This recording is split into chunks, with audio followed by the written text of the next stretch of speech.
Hamas को मिट्टी में मिलाने के इरादे से इजरायली सेना ने गाजा में घुसने का फैसला किया और अब वो गाजा में अपनी कार्रवाई शुरू कर चुकी है। इजरायली डिफेंस फोर्स हमास के ठिकानों को तबाह करने में जुटी है, लेकिन इजरायल के सामने चुनौतियां कम नहीं हैं। गाजा को फतह करना जितना आसान लगता है उतना है नहीं।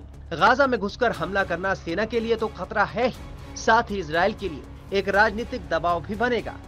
इजरायल गाजा के उत्तरी हिस्से में हमला करने के लिए तैयार है, लेकिन इस हमले को लेकर अनिश्चितता बनी हुई है।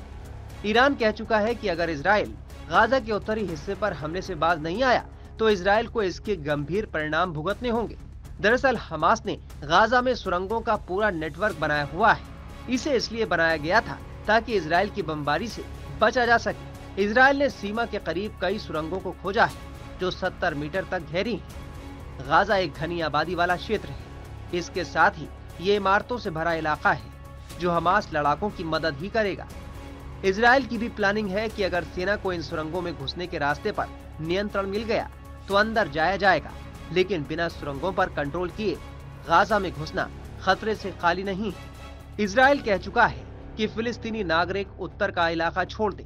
दरअसल इजरायल सीधे हमास के साथ लड़ने के मूड में है। इजरायल का मकसद है कि जब लोग यहाँ ना रहें या बिल्कुल ही कम रहें तो उन्हें हमास के आतंकियों को खत्म करने में आसानी हो और इससे आम नागरिकों की जान नहीं जाएगी। हालांकि इजरायली सेना ने पहले ही गाजा पर बम बरसाए हैं, जिनमें 2000 से ज्यादा फिलिस्तीनियों की मौत हो चुकी है। जब सेना गाजा में घुसेगी तो और भी ज्यादा तबाही मचेगी। इसमें सिविलियंस को नुकसान पहुंच सकता है। ऐसे में दुनिया में इजरायल की चौतरफा आलोचना होना तय है। इसलिए इजरायल चाहता है कि फिलिस्तीनी नागरिक उत्तरी गाजा का इलाका छोड़ दें, जिससे वो हमास से बदला ले सके। बता दें कि 7 अक्टूबर को तड़के सुबह हमास ने इजरायल पर 5000 रॉकेट दागकर पूरी दुनिया में हड़कंप मचा दिया था। उसके बाद से ही दोनों में ये जंग जारी है। Times now of Bharat digital की रिपोर्ट।